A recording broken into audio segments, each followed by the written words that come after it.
বা PLM এই মেলা অতি জৰুৰী বস্তু আৰু আপোনালোকে হয়তো প্ৰায় সকলোৱে বনাইছে যদি কিবা অসুবিধা কোনোবাই বনোৱা নাই আপোনালোকে দেখাব প্ৰত্যেকৰ বস্তুটো ভালদৰে চাব PLMৰ এইটো আমাৰ অতি প্ৰয়োজনীয় বস্তু মোৰ নাম শ্ৰী ৰচনা শইকীয়া সকলো শিক্ষাগুৰুলৈ শ্ৰদ্ধা জনাই আমাৰ আদিত্য দলৰ হৈ আমি যিখিনি PLM প্ৰস্তুত কৰি আনিছিলোঁ সেইখিনি উপস্থাপন কৰিবলৈ ওলাইছোঁ প্ৰথমে ইয়াৰ কলাজ ছাত্ৰ ছাত্ৰীয়ে এইদৰে ইয়াৰ জৰিয়তে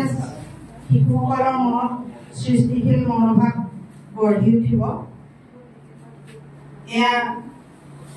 আপোনালোকে দেখিছে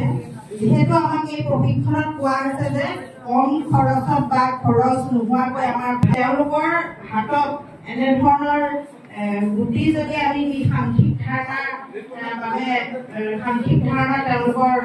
বুজাবৰ বাবে চেষ্টা কৰোঁ তেওঁলোকে অতি আনন্দিত হ'ব বা হয় কাৰণ মই এই গুটিসমূহ মই নিজৰ বিদ্যালয়ত আজি বহু বছৰৰ পৰা ব্যৱহাৰ কৰি আহিছোঁ দেখিছোঁ তেওঁলোকৰ খুবেই এইবোৰ ভাল পায় হাতাই চুই চাই তেওঁলোক আগ্ৰহী হয় মোক আৰু দুটা দিয়ক মোক আৰু চাৰিটা দিয়ক এনেকৈ কয় আকৌ